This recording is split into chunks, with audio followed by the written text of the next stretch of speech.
Bienvenue à toi, Eric. Je suis ravi, vraiment honoré de te recevoir. Comment je t'ai Bienvenue découvert, Fabien, merci beaucoup. c'était incroyable. J'ai vu quelques photos de toi sur Instagram. J'ai essayé de te chercher sur Instagram, incapable de te trouver sur Instagram. Donc, je suis parti sur Facebook et puis j'ai essayé de t'ajouter. Tu m'as jamais accepté d'ailleurs. Et puis j'ai regardé tous tes lives et j'ai dit, il faut absolument que je l'ai pour ma communauté. Et aujourd'hui, c'est chose faite. Donc, merci beaucoup. Avec grand plaisir. Écoute, moi, je suis pas très réseaux sociaux. Mhm. Avec mon équipe jusqu'à maintenant, dans ce qu'on a toujours mis en place, on était toujours dans ce focus, on va dire, dans notre business et je vais pouvoir en parler. Donc, c'est pour ça que j'étais présent. C'est-à-dire, j'ai un profil Facebook, mais il est déjà rempli et Ok. c'est même pas moi qui le gère, c'est mon équipe. Enfin bon, c'est vraiment complexe. J'ai un Ok, profil d'accord. Instagram, mais j'ai zéro post dessus. Enfin bon, Ouais, ouais, ouais, c'est ça. là-dessus, au moment où on discute, on fait ça. C'est quelque chose qui va d'ailleurs bouger, changer, mais jusqu'à maintenant, c'est vrai que j'étais pas très réseaux sociaux et je me focalisais, on va dire, sur ma stratégie de communication de manière vraiment complètement différente. Mais voilà, c'est mon but Bon, d'être toujours contrarié. eh ben écoute, c'est super. Pour les personnes qui ne te connaissent pas, Eric, c'est vrai que tu commences à faire un petit peu de plus en plus de bruit avec ce que tu prépares, avec notamment ton livre dont on va pouvoir parler un petit peu dans ce live. Tu peux te présenter comment t'en es arrivé aujourd'hui à devenir un business coach, à devenir un conférencier invité dans quasi toutes les conférences d'Europe. Quelle est ton histoire, si tu peux la partager, s'il te plaît, Eric? Yes. Alors aujourd'hui, je suis conférencier international. J'ai parlé dans plus de 9 pays en dehors de la France. Ok. J'ai été invité. Je suis auteur d'un livre qui a touché des milliers et milliers de lecteurs, hein, livre de Hmm. 12 jours. Donc, il a été publié en octobre 2017 en français, en octobre 2018 en anglais, qui s'appelle du tout 12 Days, avec la même couverture, mais juste le nom qui En change. anglais. Je suis aujourd'hui entrepreneur en série. J'ai un groupe de 4 différentes entreprises. On est Ok. implanté en Luxembourg, en France, au Royaume-Uni et en Suisse. Et puis aujourd'hui, on aide les entrepreneurs à relancer leur entreprise malgré les difficultés, malgré les périodes difficiles. Et voilà, donc on a créé un groupe d'entreprises pour aider les gens vraiment à sortir du marasme, de l'austérité dans laquelle on est, surtout en ce Mhm. moment. Mhm. Et notre but, c'est de trouver des stratégies de croissance qui leur permettent des stratégies de croissance qui fonctionnent tout le temps. Pas Ouais. seulement quand le marché va bien, pas seulement quand ça fonctionne bien ou qu'il y a de l'argent, mais aussi à ces périodes-là. Évidemment, mes clients ont fait les meilleurs résultats, il Mhm. faut savoir, pendant le confinement. Et la plupart d'entre Wow. eux n'ont pas à la base des stratégies en ligne. Donc ça, c'est des choses on va pouvoir partager aujourd'hui. Super. Super. Et du coup, tu accompagnes quel genre d'entreprise? Tu accompagnes des coachs, des entrepreneurs, des TPE, des grosses entreprises. Quel est le genre d'entreprise que tu accompagnes, toi, Eric? Alors, mon focus, c'est plutôt les petites et moyennes entreprises. Mhm. Et pourquoi petites? Parce qu'elles ont le potentiel de pouvoir s'adapter au marché, de pouvoir Ouais. littéralement tracer, mettre des choses en place très très vite et très rapidement.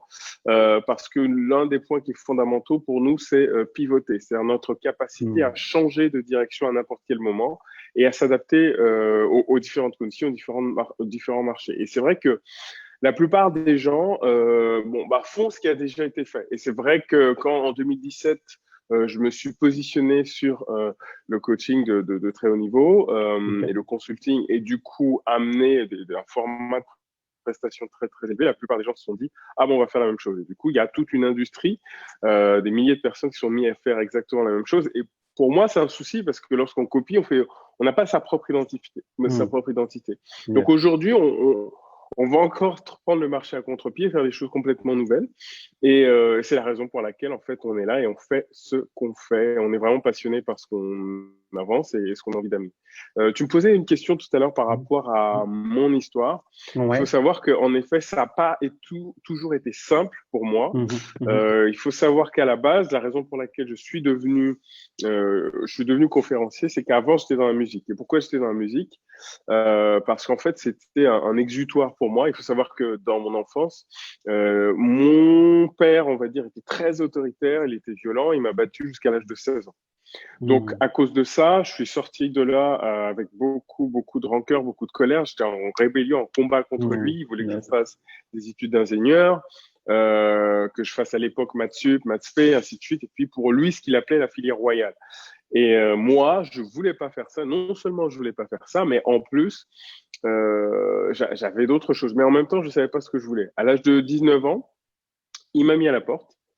Donc j'avais mon bac. Ok. La seule chose qui me restait, c'était la fac. C'était la seule chose que j'avais où je pouvais raisonnablement être accepté. Donc mes parents ont divorcé. J'ai habité chez ma mère. J'ai fait 2 ans. Je ne suis pas présenté aux examens.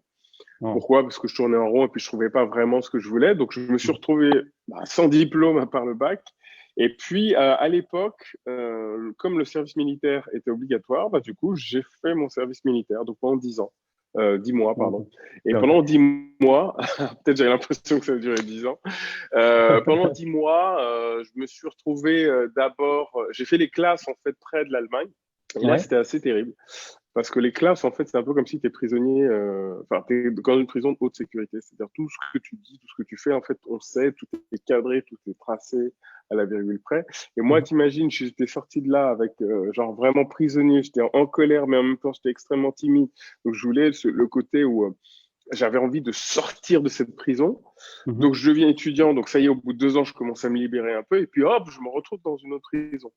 Et là, c'était tellement terrible qu'à ce moment-là, je prends la décision très consciente, avec la stratégie que j'avais mise en place de me suicider. Wow. Donc, j'avais réussi à faire rentrer un couteau dans la caserne parce qu'évidemment, ils ne pensent pas à tout. Donc, moi, j'avais un paquet de biscuits. J'avais entamé, j'avais rentré le couteau à l'intérieur. Ils l'ont pas vu parce qu'il n'y avait pas de détecteur, tout ça, de métaux comme il y avait aujourd'hui. Enfin, ils en Aujourd'hui. avaient, mais ils n'ont pas pensé à le Et passer. dans Et un puis, paquet de j'avais biscuits.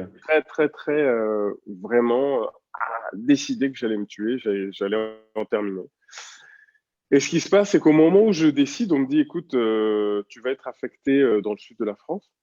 Ok. Évidemment, dans le sud de la France, je connaissais personne, ça m'intéressait pas. Enfin bon, il y avait rien de pire pour moi. Et au moment où je fais ça, tout le monde est content. On se dit, ok, on arrive à la fin des classes. Et moi, je me dis, bon, bah, c'est bon, moi, c'est la fin de ma vie.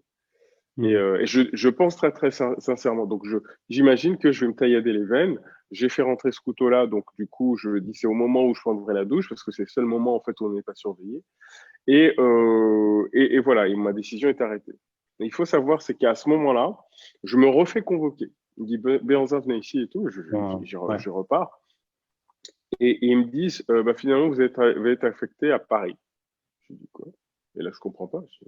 Qu'est-ce qui se passe? Là, je sais pas, c'est comme ça, vous êtes affecté à Paris. Et donc, du coup, ça m'a complètement déboussolé. Enfin, ça a Mhm. complètement changé mes plans. J'ai le Finalement, plan, ouais. j'ai pas fait ce que je voulais et je me suis retrouvé à Paris. Et donc, finalement, j'ai habité chez ma mère. Je suis sorti de là. J'ai passé du coup du temps donc, dans un appartement. Donc, j'étais au cœur de Paris. J'étais en colocation. Donc, comme je devais payer le loyer et que le service militaire, c'était 86 euros par mois. Donc, c'est un vrai Wow. service.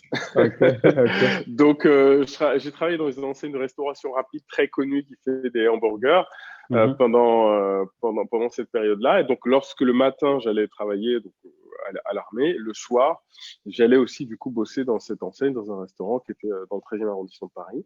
Et donc, je me levais à 5h30 le matin, je me couchais le soir, il était minuit, 1h. Et donc, Wow. ça tournait comme ça pendant plusieurs mois.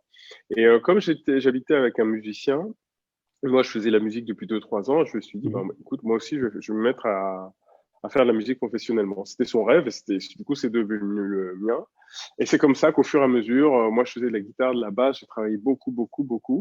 Je me suis pas posé la question si j'étais doué ou non, mais j'ai juste Prenez tracé, du j'ai juste plaisir, ouais. pris cette décision. Ouais, voilà. Mhm. Et puis en plus, c'était l'espace où en fait mon père n'avait aucun droit, il y connaissait rien, c'était pas son truc. Et même quand les dernières années que j'étais chez lui, il me mettait sur le palier si je voulais jouer de la guitare. Donc j'étais dans la cage d'escalier, je jouais de la guitare pour m'entraîner. Du coup, c'était mon jardin secret. Et à partir de là, j'ai décidé de grandir, de me développer. Et à l'âge de 26 ans, je suis devenu professionnel dans la musique. Enfin, je suis devenu Ok. chanteur, en fait, spécifiquement, parce qu'après, j'ai pris des cours de piano, des cours de chant. Ma vie a complètement changé à ce moment-là. J'ai commencé à faire des tournées internationales dans plus de 12 pays. Je suis parti aux États-Unis, je suis parti en Wow. Afrique, Ok. au Ok. Congo. Enfin, ça a été juste extraordinaire pour moi. Mhm. Et en fait, je me suis rendu compte d'un principe dont je n'avais pas conscience, mais moi, ce que j'appelle la loi de l'exponentialité. Mhm. Ça veut dire qu'en fait, concrètement, il faut être extrêmement persévérant parce que les choses ne viennent pas du jour au lendemain. C'est-à-dire la croissance, elle n'est pas linéaire du tout. Mhm. On galère pendant des années, des années, des années, des Mhm. années, des Mhm. années. On lâche pas. Et puis à un moment, il y a ce que j'appelle un point d'inflexion et à un moment, boum, ça explose. Et si du coup on persévère pendant toute cette période-là, à un moment, il y a vraiment quelque chose qui se passe. Si on lâche rien. Et pour la période, bon, moi, ça a duré 8 ans, mais pour certaines périodes, ça peut être plus long ou plus court. Et ça, c'est Mhm. très important de comprendre que la persévérance, c'est pour moi une qualité qui est fondamentale dans la réussite. C'est-à-dire que Mhm. Super, si super. tu persévères, quel que soit le domaine, ça produira la victoire. Mais quel que soit le domaine. C'est-à-dire, je ne veux même pas savoir si c'est difficile, pas difficile, c'est la crise, c'est pas la crise, peu importe. C'est un principe de vie, je vais même dire, c'est une loi. C'est une loi fondamentale. Et lorsqu'on comprend en fait cette loi fondamentale de la vie et qu'on l'applique dans n'importe quel domaine, forcément on réussit. Qu'on soit doué, qu'on soit passionné ou pas, lorsqu'on répète toujours la même chose de manière consciente et sans jamais, jamais, jamais baisser les bras, et ben, du coup, au bout d'un moment, on commence à obtenir. Il y a des choses qui commencent à s'accumuler, à se mettre en place, et on va dire que ça commence à s'inscrire dans notre ADN. Et à un certain moment, on commence véritablement à être doué et expérimenté pour ce qu'on fait, Mhm. et ça devient presque une seconde nature. Et lorsque ça devient une seconde nature, ben, ce qui se passe, c'est que les gens vous remarquent, et les gens vous remarquent, les gens s'appellent, tout ça, et puis filent votre numéro, et puis au bout d'un moment, vous devez commencer à Il devenir connu. explose. Donc Eric, c'est comme ça que dans la musique, ouais. Eric, tu viens de. Je sais pas si les gens se rendent compte, mais je sais pas si tu te rends compte, mais tu as partagé pendant peut-être une dizaine de minutes. Il y avait plein de pépites. Le fait que tu souhaitais mettre à terme à ta vie. Et finalement, peut-être l'univers t'a dit non, bah, si tu vas revenir à Paris, tu vas aller vivre chez ta mère. Et puis là, tu es enchaîné deux boulots. Et puis finalement, tu as réussi à faire une tournée dans le monde entier. Alors, je sais pas si vous vous rendez compte le parcours de Eric. Et puis là, tu viens de partager une loi qui est la loi de la persévérance, L'exponentialité. l'exponentialité. L'exponentialité, ouais. Exactement, mais j'avais cette question-là. Si aujourd'hui, tu as par exemple ton père ou ta mère qui te force à prendre une direction, et toi, peut-être au fond de toi, tu sais que c'est pas fait pour toi, mais l'extérieur te dit que c'est le chemin, comme ton père il a essayé de faire avec les études d'ingénieur, et tu dis de jamais abandonner. Donc, comment tu peux là expliquer aux gens si par exemple c'est pas une voie qu'ils doivent prendre et que l'extérieur leur force à prendre cette voie-là, et s'ils t'écoutent et ils te disent bon de jamais abandonner, peut-être qu'un jour ça me plaira. Comment tu sais si la personne elle doit prendre ce chemin ou pas? J'ai envie de te dire, tu sais, Fabien, la première chose, c'est que, première chose, notre vie, notre temps sur Terre, il est limité. Yes. Souvent, les gens, ils oublient ça. C'est-à-dire qu'ils vivent leur vie comme s'ils étaient immortels et que jamais ça s'arrêtait. Et, euh, et donc, du coup, lorsqu'on prend conscience de ça, la deuxième chose dont on prend conscience, c'est que quoi qu'il arrive, ta vie, elle t'appartient. Mhm.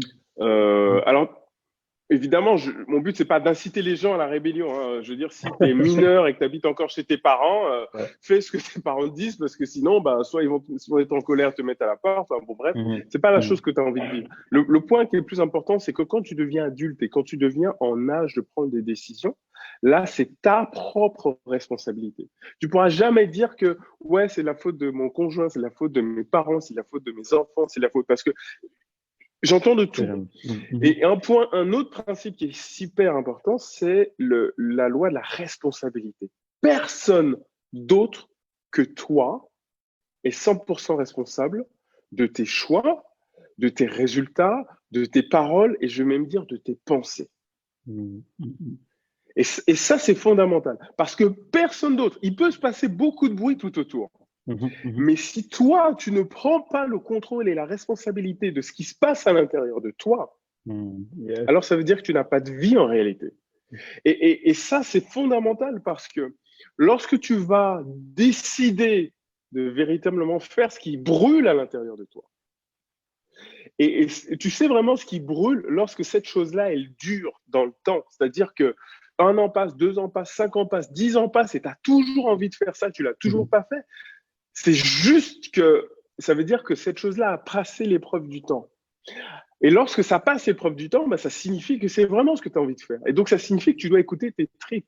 Tu prends tes décisions avec tes tripes et tu résous les problèmes avec ta tête. Ok. Et donc, le point, c'est que lorsqu'on comprend ça et lorsqu'on saisit que je suis responsable de mes choix, de mes résultats, bah alors personne ne va me dire ce que je dois faire. Les gens peuvent me donner leurs avis, leurs conseils, leurs opinions, tout ce qu'ils veulent. Mais en réalité, c'est moi qui paye. En réalité, les conséquences, c'est moi qui vais les vivre. C'est ma vie. J'ai un de mes coachs qui me dit « It's my freaking life ». Yes, it's my life. Il y a vraiment ce truc, à un certain moment, même si en fait je dois payer des conséquences qui sont difficiles, voire désastreuses, ok, eh ben j'en prends la responsabilité. Parce que ce sont mes décisions, ce sont mes choix. Et en réalité, il y a une chose que je dis dans mon livre 12 jours, dans mon message à la fin, je dis, écoute, tu es né libre. Première partie de mon message, c'est tu es né libre. Les gens pensent que je veux la liberté financière, je veux la liberté géographique, je veux la liberté temporelle. Je dis, mais tu l'as toujours eu cette liberté. Tu es déjà libre. Tout ce qui se passe à l'intérieur de tes pensées, tout ce qui se passe dans tes émotions, tu pourras toujours dire que c'est la faute des autres. En réalité, c'est pas vrai. Tu peux décider de dire, ok, les autres ont dit ça, d'accord? Et même des gens bien intentionnés, les autres ont dit ça, mais moi, je pense autrement. Les autres ressentent ça, ils ressentent la peur et projettent des fois leur peur sur moi. Ouais, mais moi, je ressens les choses différemment. Et même si je peux avoir peur, mais c'est pas grave. Parce que ce que je ressens dans mon trip, dans tout au fond de mon système nerveux, c'est que je dois aller dans cette direction-là. Et personne me fera dévier de cette direction. Super. Donc ça, quand je comprends ça, mais alors quoi qu'il arrive, ben oui, je suis prêt à prendre des risques. Je suis prêt à faire exactement le contraire de ce que tout le monde me dit. Par exemple, lorsque j'ai décidé de me positionner, de vendre des programmes de coaching, j'ai commencé à l'époque à 35 000 euros. Tu vendais un programme de coaching à 35 000 euros. Je me souviens de cette histoire-là, en effet, que tu commençais et la personne, elle t'a dit oui. Et là, c'est de là que tout est parti. Parle-nous un peu de cette histoire-là également. Et puis, on va pouvoir revenir aussi sur les périodes incertaines, puisqu'on est en train d'en vivre une. Comment les gens vont pouvoir rebondir? D'abord, parle-nous de comment tu as commencé à avoir beaucoup de succès dans le monde du coaching, s'il te plaît, Eric. Yes. Alors moi, ce qui s'est passé, comme je disais tout à l'heure, je suis devenu professionnel dans le chant. J'ai ouvert une école de chant en 2005. Donc, ça a été ma première expérience de business. Donc ça, c'est un point très important parce que la plupart du temps, les gens parlent de blablabla, ils se réveillent un jour, ils veulent faire du coaching. Je dis, wow, stop. Moi, au moment, en fait, j'ai commencé à le faire, j'avais déjà 12 ans d'expérience dans le business. Et donc, comme j'avais 12 ans d'expérience à ce moment-là, fort de toute cette expérience et fort des résultats que j'ai vus dans le domaine du chant et de la musique, il faut savoir que j'ai quand même accompagné une personne qui a fait The Voice en 2016, tout ça. Donc, je suis passé à la télé devant 7 millions de téléspectateurs. Donc, il y a beaucoup de choses, en fait. J'ai atteint un certain niveau. Et ce qui se passe, c'est que je me dis, bon, maintenant, la musique, c'est derrière moi. Je vais passer à autre chose. Et ce que je veux aujourd'hui, c'est inspirer les entrepreneurs à vraiment sortir vraiment sortir, exploser leurs résultats financiers. Donc, j'ai décidé de me positionner comme ça. Et il faut savoir, c'est que la plupart de mes collègues avec qui j'en parlais me disaient, Eric, ça va pas. Pourquoi tu vas vendre un truc à 35 000 euros? Mais ça va pas, t'es complètement dingue, ça va pas. Et à l'époque, c'était mes premiers prix. Je veux dire, à l'époque, je ne vendais pas de programme à 1 million, je n'en ai pas de programme à 5 millions, je ne faisais pas tout ça. J'ai juste commencé à 35 000 euros. Mais déjà à l'époque, il faut savoir que j'étais au-dessus du marché.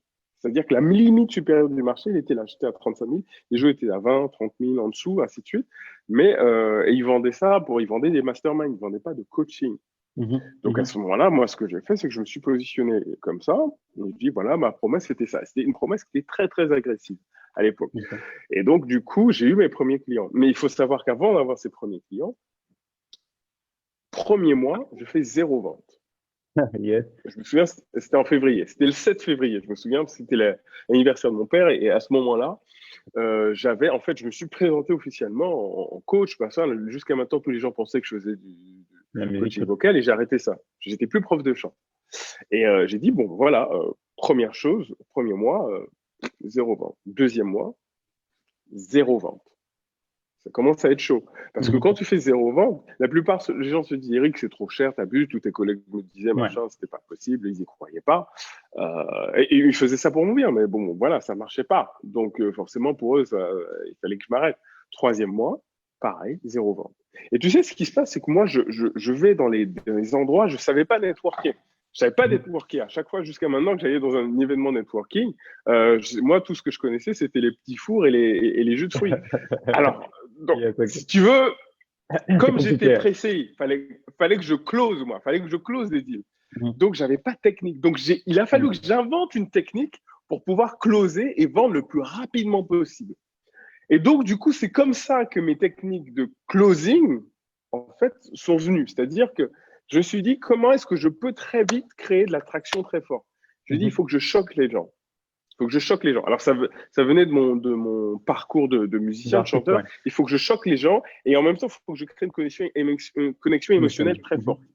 Donc, ce que j'ai fait, c'est que j'ai créé un pitch qui, en 30 secondes, permet de convaincre les gens extrêmement rapidement et de créer en fait une marque très puissante dans Mhm. leur cerveau. Mhm. Et Que tu donc, vas nous du coup, partager j'ai également. travaillé ce pitch. J'ai travaillé ce pitch. Alors, j'ai partagé ce pitch tout Ok, à l'heure. ok, J'ai ok. travaillé. Et donc, au début, ça marchait pas. Et puis, et après, ça a commencé à marcher. Le pitch, c'est une chose, mais ça suffisait pas. Après, il Mhm. fallait faire tout l'entretien de vente. Donc, l'entretien de vente, il y a d'une personne qui me suivait, qui me mentorait sur la vente à ce moment-là. Il me disait, écoute, Eric, si le client pleure, la vente est faite. Ah, Mhm. d'accord, il faut que je le fasse pleurer. D'accord. Alors, du coup, j'ai travaillé sur le voyage émotionnel. Donc, je lui dis, bon, on descend, et puis on remonte, et puis après, on fait la partie closing. Et donc, j'ai fait des entretiens. Et puis, bah, malgré ça, ça marchait pas. Et puis, des fois, je donnais mon prix à la fin.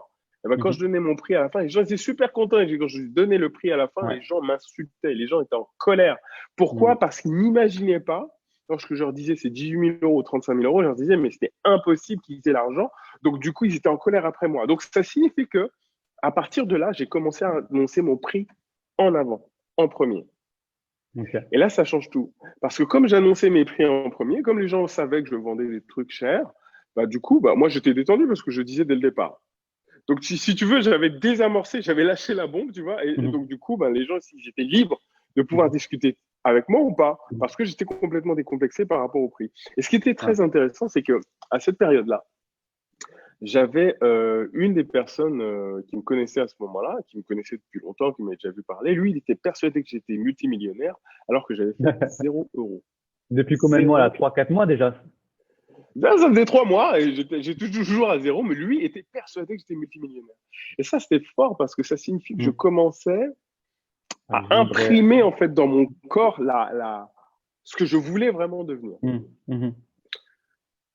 Et donc, du coup, j'ai continué, et j'arrive à un moment au 4e mois. Je tombe sur un jeune qui me dit, écoute, bon, bah là, c'est bon, go, bingo, il a l'argent. Il a l'argent, il me le dit, il le sait, on a beaucoup discuté, beaucoup, on a fait plusieurs entretiens. Il dit, écoute, bingo, envoie-moi le contrat, et c'est bon. Et Mhm. Ok. je dis, ouais, Ok. c'est bon, ouais, c'est bon. Et là, il raccroche, je suis super content, je me dis, yes, c'est génial, j'ai fait mon premier deal. Et donc, qu'est-ce que je fais? Par contre, j'avais pas de contrat. Alors, du coup, qu'est-ce que je fais? Je connecte, je contacte tous mes amis à l'époque. Je dis, hey, les gars, vous avez un contrat, c'est quoi ce truc? Vous avez un contrat? Je passe la journée, la soirée, la nuit dessus. Je termine le contrat, j'envoie dans sa boîte aux lettres le lendemain à 8 heures. Mhm. Et je me dis, ça y est, c'est bon. Ce que je savais pas, en fait, à l'époque, c'est que closer un deal, c'est pas quelqu'un qui te dit oui. Closer un deal, c'est quand l'argent est sur ton compte en banque. C'est ça, ouais. Et donc, à l'époque, le gars, il m'avait dit oui, donc c'est bon, j'étais OK, j'étais au max, comme disent les jeunes. Et donc, le En lendemain, max, ouais, ok. et donc 2 jours plus tard, j'avais un autre entretien. Mais à ce moment-là, en fait, comme dans ma tête, j'avais fait cette vente, bah, qu'est-ce qui se passe? Ça a été fait J'arrive avec effectivement. la certitude. Mhm. Yes, je suis prêt, je suis chaud, machin. Écoute, bon, voilà, le truc, c'est un deal, c'est un 38 000 euros. C'était un autre programme, c'était pas un programme business, c'était un programme pour être speaker. Et je lui dis, écoute, voilà, c'est un truc à 18 000 euros, blablabla. Et puis, il y a aussi un autre programme. Et en fait, 2 minutes avant, je me suis dit, mais en fait, je peux lui faire un upsell. Je peux lui proposer un programme et plus élevé, en fait, Mhm. plutôt qu'il prenne juste celui-là. Et je lui proposé un programme long terme. Et là, je propose un programme à 35 000 euros. Je lui dis, écoute, ouais, voilà, c'est bien. On va commencer par celui-là. Il y a un autre programme à 35 000 euros qui est complet, c'est la totale, mais bon, on verra ça après. Il me dit, quoi? C'est quoi le programme à 35 000 euros? Je dis, c'est quoi ça, la totale? Ouais, Je dis, non, non, mais c'est bon, c'est quoi? Et il veut absolument savoir. Et du coup, je commence à lui dérouler le truc. Et là, je lui explique les différentes étapes et tout. Le truc, j'avais designé l'offre, hein, juste ce que j'allais ouais. vendre. Moi aussi, Genre, pareil. 2 minutes avant. Non, mais Ouais, juste 2 minutes, quand même. J'avais préparé 2 minutes avant. c'est Et donc, génial. 2 minutes avant et tout, et je lui dis ça. Il me dit, écoute, bingo, je prends ce programme. Je suis OK. Je raccroche. Yes, deuxième deal. Dans ma tête, deuxième Mhm. deal. Ce qui se passe, c'est que là, il envoie l'argent tout de suite. Et là, imagine, à l'époque, la TVA, c'était 20%. Donc, 35 000 euros, donc plus la TVA, je vois 42 000 euros, la ligne du virement de 42 000 euros sur mon compte en Carré banque. sur ton compte, qui était à zéro. Bon. Et là, Niveau d'énergie, ouais. boum, Mhm. là, il y a un truc qui se passe, un truc de taré. Là, c'est comme si le temps et l'espace Mhm. suspend son vol, quoi. Yes, Qu'est-ce yes. qui se passe? Et là, lorsque je vois cette ligne, je prends la copie d'écran, j'envoie à des amis, j'ai hey, 42 000 euros. Et là, je me dis, bon, évidemment, il faut que tu délivres, ça c'est clair. Mais j'allais faire tout ce qui était en mon pouvoir pour délivrer la qualité que j'avais promise. Mhm. Normal. Mais là, je me suis rendu compte d'une chose. C'est possible. Mhm. Et de là. C'est possible. Mhm. Et à partir de là, boum, j'arrive. Et le premier deal que je pensais avoir closé, en fait, il s'est désisté 3 semaines plus tard. C'était trop tard. Parce que Mhm. dans ma C'était OK. réalité, je pensais l'avoir closé. Et ça, c'est un truc de Putain. fou parce que on pense que certaines choses sont des faits et sont acquises. Mhm. Et moi, je pensais que c'était acquis que j'avais eu cet argent. Mais non, ça ne l'était pas. Parce que l'argent n'était pas sur mon compte en banque. Et en réalité, euh, c'est pas ce qui est réel qui compte. C'est l'histoire qu'on se raconte. Mhm. Puissant. Si Mhm. l'histoire que je me raconte, c'est je suis pas capable, c'est impossible, ainsi de suite, ben, qu'est-ce qui va se passer? Ça va se réaliser. Et en fait, lorsque moi, dans cette histoire-là, c'était pas je suis capable, c'est pas je vais faire. Dans ma tête, c'est fait. Mhm. Yes. Donc, comme c'est déjà fait, j'avais un niveau de confiance total. Sauf que dans la réalité, j'avais pas reçu l'argent. Mais comme pour moi, j'avais closé, donc qu'est-ce qui se passe? C'était de l'inconscience pure, hein, je ne le savais Mhm. pas. Mhm. Quand je suis arrivé sur ce deuxième livre, j'avais ce niveau de certitude tel que lorsque je suis arrivé voir mon client, je lui ai dit, écoute, voilà ce qui va se passer, ainsi de suite. Maintenant, je vais mettre quand même un bémol, parce que à Mhm. chaque fois que je raconte cette histoire, les gens se disent, ah bah c'est génial, il faut juste que je sois gonflé. J'ai dit, Mhm. stop, première chose, j'avais 12 ans d'expérience dans le business. Mhm. Deuxième chose, j'avais une énorme expérience de la scène. C'est-à-dire que moi, monter sur scène, je savais ça, j'étais chanteur professionnel, ça fait plus de 15-20 ans que j'étais déjà sur scène, plus de 20 ans d'ailleurs. Et donc, j'avais déjà cette expérience. Donc, c'est Mhm. aussi pour ça que j'avais cette certitude. Troisième chose, j'ai délivré une Voilà. valeur qui était monumentale. Mhm. Et ça, c'est fondamental parce que c'est pas tout de mettre des tarifs élevés. Les tarifs, c'est une chose, mais la valeur, il faut qu'elle soit là. Donc, Ouais. ça signifie que la première chose, c'est qu'en effet, j'ai travaillé sur la valeur perçue, c'est-à-dire que je veux savoir exactement ce qui fait Oui. ticker un entrepreneur, ce qui le fait passer à l'action. Mais après, à partir de là, le point qui était très, très, très important, c'est de bien comprendre que une fois que j'ai délivré, comme j'ai promis ça, une fois que j'ai promis ça, il faut que je délivre ça. Et ça, c'est fondamental. Et ça, c'est impossible si on ne sait Il n'y pas a qui pas on est, d'expérience. si on ne sait pas en Mhm. quoi on est extraordinaire, si on ne connaît pas son Dream Team, ainsi de suite. Et donc, c'est là que j'ai introduit ce concept de don ultime, ainsi de suite, de passion, de vision, de mission, de Mhm. valeur profonde. Et en fait, je me suis rendu compte que mon livre est devenu un best-seller parce que beaucoup de gens ont commencé à se passer le livre, les gens en fait ont commencé Ouais. à appliquer, à mettre en fait les choses en place dans le même Mhm. domaine. Les gens après ont changé de nom, ils ont appelé ça super pouvoir, ainsi de suite, mais c'est toujours la même chose. C'est-à-dire que Mhm. personne n'a fait ça avant 2017. Moi, j'étais le premier à me positionner là-dessus, et Mhm. personne n'a fait ça avant cette période-là, en tout cas en France. Et donc, il y a J'avais, toute une industrie qui s'est créée. j'avais une question là, Eric, parce que c'est vrai qu'encore rien qu'avec cette histoire, il y a plein de leçons qu'il faut en tirer. Et d'ailleurs, je tiens à te dire, t'es phénoménal dans ta prise en parole, dans ton storytelling. C'est agréable de t'écouter. Et comment tu as fait? Parce qu'en 3 mois, tu as closé 0 deal. La première question, comment tu as gardé ce niveau de certitude qui est important? Je te laisse répondre d'abord à cette question et j'en ai une autre ensuite. Ok. Il y a une question que l'un de mes coachs à l'époque m'avait posée. Il dit, écoute, Ok. je savais déjà que je voulais faire du haut de gamme. Je faisais déjà du haut de gamme dans le Ok. champ. Et à l'époque, je vendais des prestations plus chères que tout le monde, en fait, dans le domaine Mhm. du champ. Donc, j'étais déjà positionné là-dessus. Ça allait très, très bien avec ma nature et la valeur que je voulais amener. Et en Ok. fait, il y a une question qui m'a été posée, c'est, OK, 35 000 euros, tu as besoin de combien de clients pour vivre? Non, c'est vrai. 35 000 euros, pas beaucoup, quoi. Peut-être un, deux, allez, éventuellement trois, mais vraiment, juste si c'est juste pour vivre, Ouais, j'en ai ouais. pas besoin de tant que ça. Et la question qui m'a posée, c'est est-ce que Hmm. tu penses que tu peux pas trouver 2 ou 3 clients dans une année? Je fais, mais c'est sûr que je peux en trouver. Et donc, si Hmm. tu veux, je suis parti de cette certitude-là, c'est-à-dire de quoi tu es Ok. certain? De quoi tu es certain? Et ce Hmm. que je suis certain, c'est que oui, je vais en trouver un. Il suffit de jamais lâcher. Cette fameuse persévérance Hmm. dont j'ai parlé avant, Ouais, de cette que loi, ouais. j'avais déjà pratiquée dans le domaine du champ, j'ai dit, mais OK, bah, s'il faut juste persévérer, j'y vais. J'y vais. Et puis, j'étais quand même pressé, mais par contre, j'allais rien lâcher. Ok, 3 mois. Donc, ça, c'est un vrai point. L'autre point, tu m'as demandé, c'est quoi les étapes du pitch? Hmm. Oui, exactement.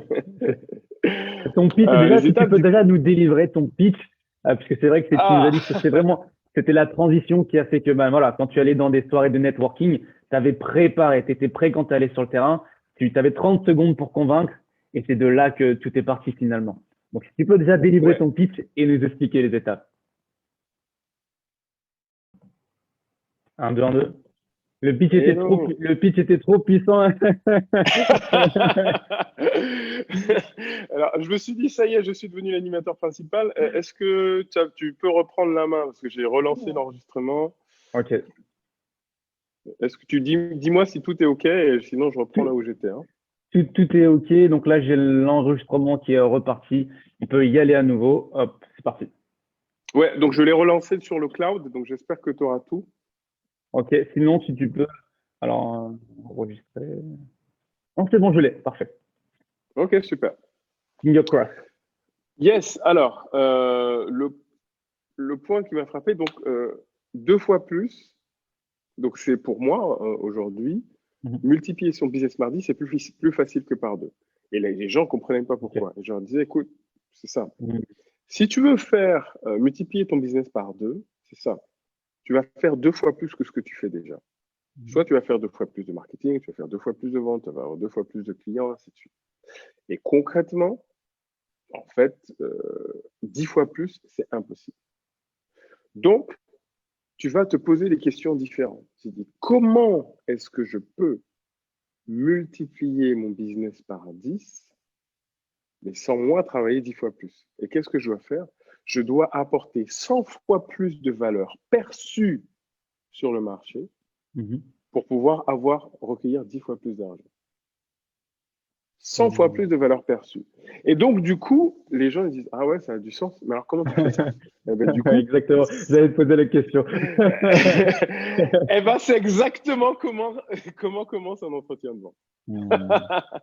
C'est Top. que du coup, le gars commence à se poser des questions et là, il commence déjà à être accroché.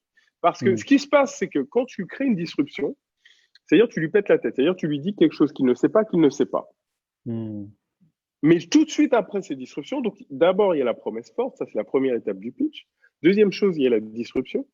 Donc ce que je viens de faire, c'est plus facile de gagner 10 fois plus que 2 fois plus. Et troisième chose, c'est la résolution.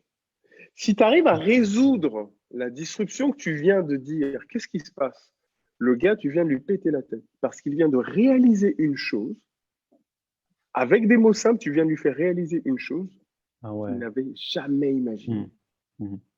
Et là, d'un seul coup, tu as créé une accroche très forte. Et c'est pour ça que ça crée une disruption dans le cerveau, parce que le gars, en fait, tu as créé un mini-choc à l'intérieur de Mhm. ses connexions neuronales.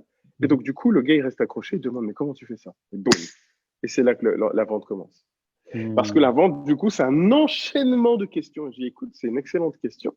Je dis, mais est-ce que tu me permets de te poser des questions personnelles à propos de... Je dis, ouais, bien sûr. Pourquoi? Parce que quand tu poses cette question-là, c'est simple. Il y a une double permission qui se met en place. Et ça encore, c'est un truc qui leur pète le cerveau.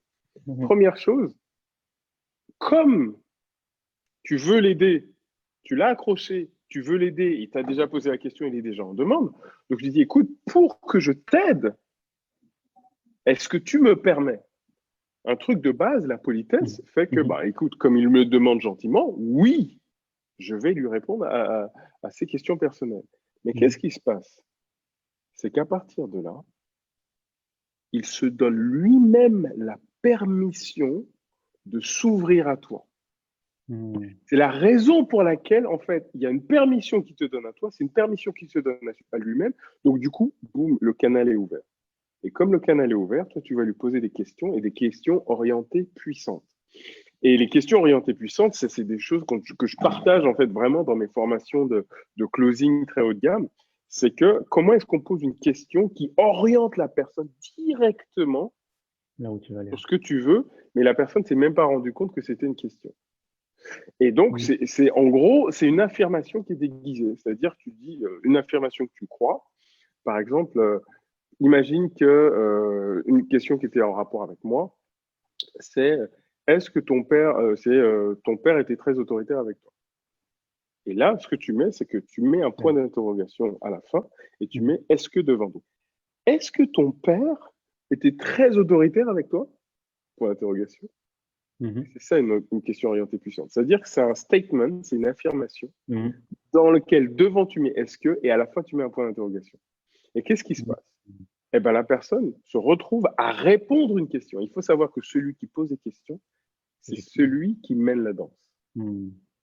C'est celui qui dirige en posant des questions. Et donc, du coup, la personne est obligée de répondre à ces questions. Et comme tu continues à en poser, et ben, du coup, tu l'emmènes avec des questions orientées puissantes directement là où tu veux. Et donc, c'est comme ça que j'ai créé en fait la technique de la vente élégante, c'est-à-dire ce voyage émotionnel dans lequel maintenant tout le monde le fait, hein, vu que c'est dans mon livre 12 jours. D'ailleurs, on va en parler. On va en parler. Et c'est comme ça que j'ai closé des deals. Dans mon livre 12 jours, là, le chapitre 6, je donne un exemple de script vraiment basé sur mes propres expériences que j'ai pu utiliser pour faire des ventes de 5 000 jusqu'à 1 million d'euros. Waouh. Avec ce script-là. Donc, c'est pour ça que c'est l'une des raisons pour lesquelles, en fait, mon livre s'est énormément vendu, parce qu'en fait, j'utilise des déclencheurs émotionnels très simples, avec du langage très, très, très familier. Il n'y a rien de compliqué. Mais du coup, il y a énormément de déclencheurs émotionnels. Et la plupart des gens mes clients utilisaient le livre, c'est-à-dire qu'ils avaient la personne au téléphone, et puis lisaient le livre. Et posaient, oui, mais très bien, mais que se passerait-il si pour vous, si machin? D'accord. Machin. Mais comment vous sentiriez-vous dans cette situation? Exactement. En fait, il lisait littéralement le livre. Et du coup, c'est comme ça que là, j'ai un de mes clients. Il a vendu 3 programmes à 50 000 euros. Il ne me connaissait pas, mais il a juste appliqué le livre. 3 programmes à 50 000 euros, juste en copiant-collant ce qu'il y avait dedans.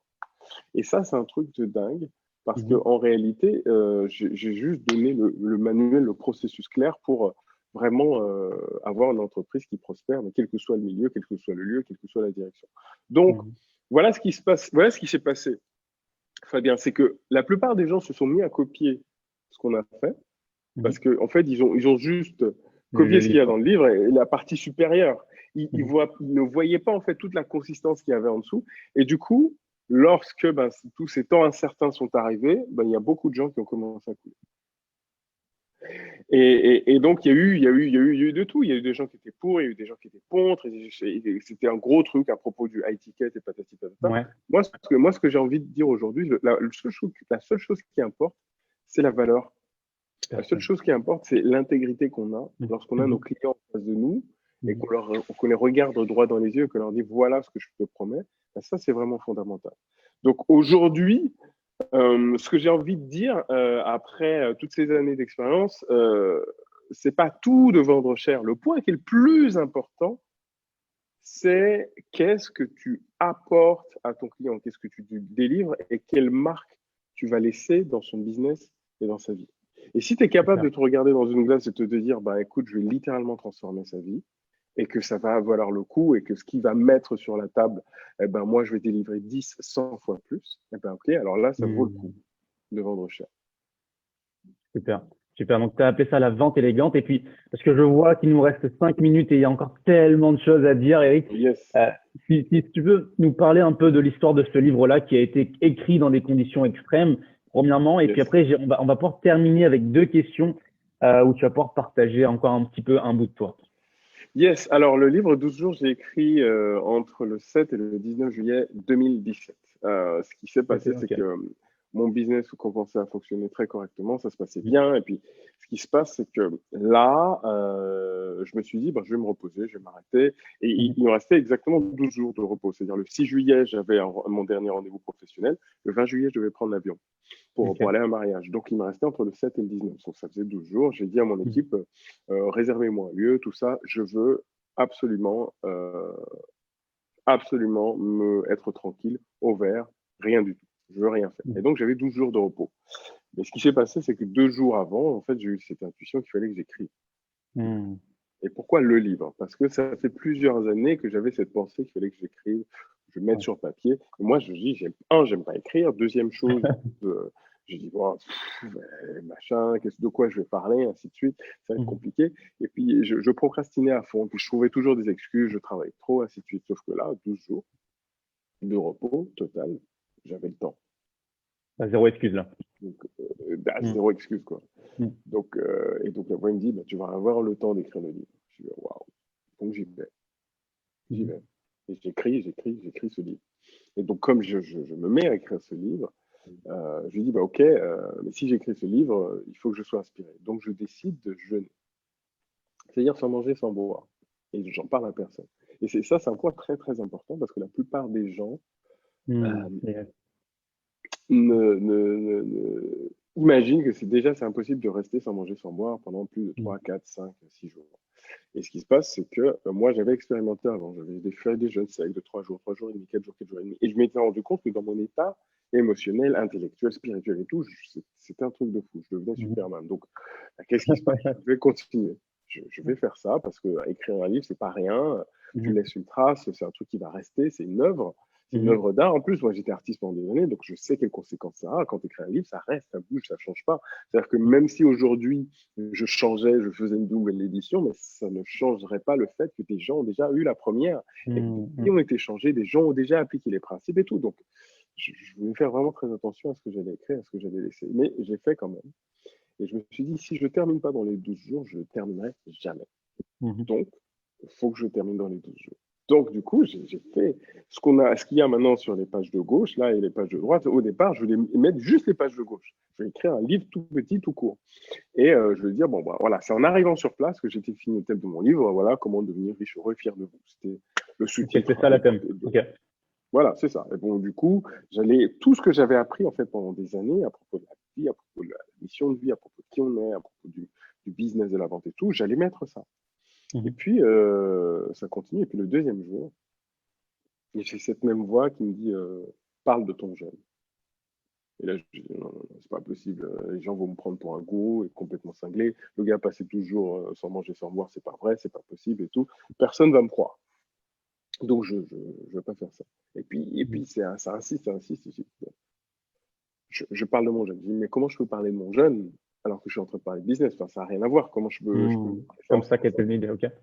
Ouais, c'est complètement dingue. Et donc, à partir de là, ce qui se passe, c'est que je décide de séparer le livre en deux.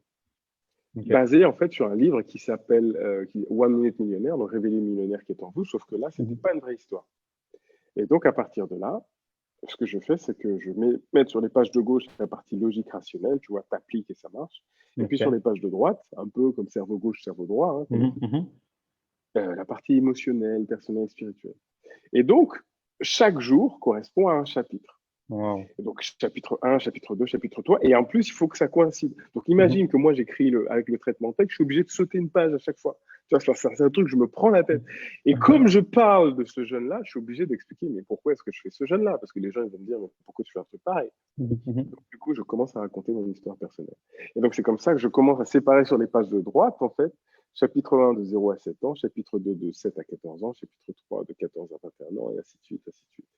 Et donc, je suis en fait tout le principe avec une histoire dans l'histoire dans l'histoire. Ça fait un peu comme les Wow, virus, ouais. mais Ok. il faut le garder cohérent.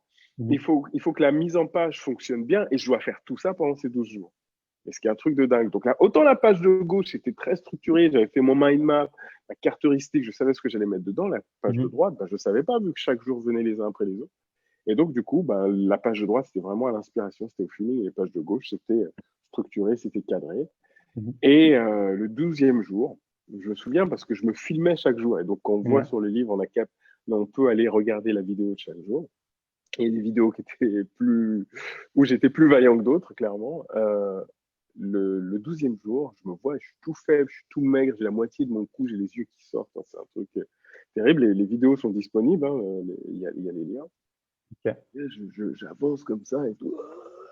Et Ouais. je me vois et dit yes, yes, j'ai fini le livre. Et j'étais, en fait, j'étais plus En content France, d'avoir quoi. Mhm. terminé le bouquin que d'avoir fait ce jeûne de 12 jours. Et en fait, Mhm. je crois que ça a été ça ma montagne, ça a été ça la chose la plus difficile. Et donc, ce que j'ai envie de dire aujourd'hui, c'est que à tous les lecteurs, à toutes les personnes qui regardent cette vidéo, on va offrir un exemplaire du livre Top. Ouais. papier directement livré à la maison. Voilà, donc livre 12 jours. Donc, qu'est-ce qu'il faut faire? La seule chose qu'il suffit de faire, c'est simple. C'est envoyer un mail à vip@explosivebusiness.com, vip@explosivebusiness.com, et je t'envoie chez toi, toi qui regardes cette vidéo, un exemplaire du livre 12 jours directement dans ta boîte aux lettres. Donc, il faut que tu nous donnes ton numéro de téléphone et ton adresse. Et donc, on t'envoie ça directement à la maison, chez toi, pour que tu puisses appliquer les conseils de ce livre. C'est très important. Faut pas juste le lire, il faut faire les exercices, il faut répondre aux questions, ainsi de suite, de manière à ce que toi aussi, tu puisses passer au niveau supérieur. Il me tarde. Il me tarde de l'avoir. Et rien que quand tu as commencé ton histoire et tu disais que grâce à ce livre, des personnes ont pu closer des deals à 50 000, quand Yes. tu viens d'expliquer ton histoire, que à gauche, tu écris un style de ton histoire et de l'autre côté, tu écris comment ton Mm -hmm. business. Enfin, tu as écrit une histoire dans une histoire qui finalement en fait une assez puissante. Je pense que tu dois être aussi là le seul. Et tu as encore une Yes. fois mis en pratique ce que tu me disais tout à l'heure, Mm d'augmenter la -hmm. valeur perçue. C'est Puisque là, ça. rien que sur la couverture, les gens ils disent waouh, j'ai envie de l'acheter quoi. Yes, j'ai tout fait en fait pour que les gens soient accrochés, les gens aient envie de le lire et surtout qu'ils aient envie de lire jusqu'au bout. Parce que c'est Hmm, pas juste de regarder le ouais. début et dire ah ben c'est bon, je vais apprendre à faire de l'argent, faire de la vente. On Hmm, va jusqu'au hmm, bout pour vraiment hmm, comprendre et aller jusqu'au bout du message. Et ça, c'était vraiment important pour moi parce que hmm, c'est pas juste une question d'argent, c'est une question de valeur massive qu'on apporte hmm, à nos clients. Et ça, c'est un point très très très important. hmm. Je sais qu'Eric, tu dois partir. C'est quand même Yes. c'est primordial qu'on puisse terminer là-dessus. C'est Mm deux -hmm. jeux. Un premier jeu que j'ai mis Yeah. en place qui s'appelle Mm First -hmm. Think First. Donc, You Do Speak English. Yes. Je vais te donner une série de mots et tu devras me donner le premier mot ou une phrase qui te vient en tête par rapport à ce mot-là. OK? Mm -hmm. Okay. Donc, le premier mot, c'est entrepreneur. Valeur. Valeur. Ton livre. Puissant. OK? Développement personnel. Croissance. Vente. Facile. Facile? OK. Pourquoi facile? Pourquoi facile? C'est la première Ouais. chose qui m'est venue lorsque tu as OK. parlé de vente. En fait, parce que tout le monde vend tout le temps. Et Hmm. si quelqu'un en couple, ça veut dire qu'il sait se vendre. Hmm. Les enfants, on Hmm. les regarde, ils vendent tout le temps. Tu leur dis non, Hmm. ils passent de l'autre côté, ils viennent te chercher, ils ne te lâchent jamais. Hmm. La Hmm. vente est partout dans la vie. Donc, en fait, c'est quelque chose de très, très Hmm. facile. Super. Et là, encore une fois, tu viens de disrupter. Euh, ton histoire. Difficile. Difficile. Et on termine avec deux mots. Ta mission de vie. Inspirer les entrepreneurs. Le succès. Succès. Qu'est-ce qu'il y a, succès? Réaliser sa mission. Hmm. Top. Et pour terminer, la spirale positive. Croissance perpétuelle. OK. Parfait. Et là, on termine avec le plus important. Eric, toi qui as envie de laisser une trace, Si tu devais quitter ce monde, et bien entendu, encore une fois, c'est pas ce que je te Mhm. souhaite, mais si Mhm. tu as des enfants, Eric, Pas encore. pas encore, ok, c'est en projet, ben voilà, parfait. Si tu devais quitter cette terre et laisser un héritage à tes enfants, au monde, aux personnes qui te connaissent, quelles seraient les trois vérités que tu laisserais derrière toi qui te semblent vraies et importantes pour les personnes qui t'ont connu? Ok. La première chose, c'est que tu peux changer en 30 secondes ou en Hmm, 30 ans. Et c'est toi qui décides. Tu es bon. totalement libre de tes pensées, de tes émotions et de tout ce que tu décides de faire. Cela dépend de personne d'autre. C'est toi qui décides de prendre les décisions que tu veux. Tu es complètement libre de changer, de te transformer. Et donc, tu n'es pas lié au temps. Ce n'est pas lié au Hmm, temps, en fait, ces changements, ces transformations. Donc, 30 secondes ou 30 ans, ça, c'est un truc très, très important. Deuxième hmm. chose, très important, l'argent n'existe pas. Alors, ça, c'est assez raide. Euh, Ok, ok. ça veut dire quoi? Ça veut dire que déjà, les systèmes financiers, c'est-à-dire qu'on sait comment fonctionne hein, l'argent, c'est sur les banques centrales qui ont des gros Mhm, ordinateurs, parce que maintenant, il n'y a pratiquement plus de presse à billets. Hein, mhm, l'argent physique disparaît de plus en plus. Donc, mhm, à c'est un vrai. moment, ça va être complètement interdit. Donc, l'argent n'existe pas. Ça signifie que ce sont des zéros et des 1 dans des logiciels de bancaires, dans des comptes en banque. Mais quand Mhm, tu regardes ton compte en banque, tu vois ton nom avec des chiffres, tu te mhm, dis, tu es en joie quand c'est vert, qu'il y a plein de chiffres, et tu mhm, es triste quand c'est rouge avec un moins devant. La réalité, c'est que ça n'existe pas. Ça veut dire quoi, mhm. ça n'existe pas? Ça veut dire que lorsqu'une banque vient voir, une banque privée ou un gouvernement, une grosse entreprise vient Ouais. voir la banque centrale et dit j'ai besoin d'argent, la banque centrale crée de l'argent en leur prêtant. C'est comme ça qu'on appelle ça la dette. C'est à partir de la dette que l'argent est créé. Donc, il n'y a rien, il n'y a pas de valeur en face. C'est pas comme si avant, il y avait de l'or en face de l'argent qui était créé, mais maintenant, ça Mhm, n'existe plus. Donc, du coup, les gens créent des billets, de l'argent, de l'argent, de l'argent, et ça n'a pas véritablement de sens. Donc, mhm, ça signifie que ne prends aucune décision par rapport à l'argent. Jamais. Fais ce qui se passe dans tes tripes, mhm. agis, et ensuite, maîtrise les lois de l'argent pour pouvoir vivre de ce qui te plaît vraiment pour pouvoir savoir vendre, pour savoir acheter, savoir vendre des lits, comprends comment ça fonctionne et Mhm. ne sois pas émotionnellement Et pris alors? par l'argent. La troisième chose, euh, fais-toi accompagner, prends-toi un coach et le meilleur qui soit. Parce que moi, ma vie professionnelle a changé lorsque je me suis pris un coach. Pas quand je me suis formé, parce que j'ai fait des tonnes de formations. Pas Mhm. quand j'ai pris des cours, ainsi de suite, même l'école, tout ça. J'ai bien dit un coach de très, très, très haut niveau. C'est-à-dire quelqu'un qui a réalisé 10 fois au minimum ce que toi, tu veux réaliser. Donc, qui est vraiment hyper long. Parce que là, tu vas faire ce qu'on appelle des sauts quantiques. De ce quantique, Et ouais. en effet, des disruptions, tu vas en avoir. Et ça, c'est très, très important parce qu'il arrive à un niveau de conscience qui est tellement au-dessus du tien. C'est pas juste des techniques qu'il va te donner.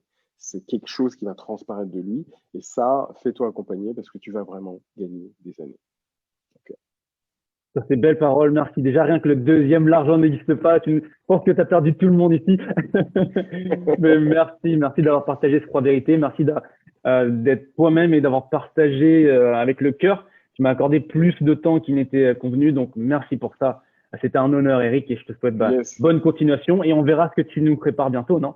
Yes, ça arrive très, très, très, très vite. Donc, avec un grand plaisir, Fabien. Super. Ciao, ciao, Eric, Merci merci à toi. beaucoup. Ciao, ciao, merci.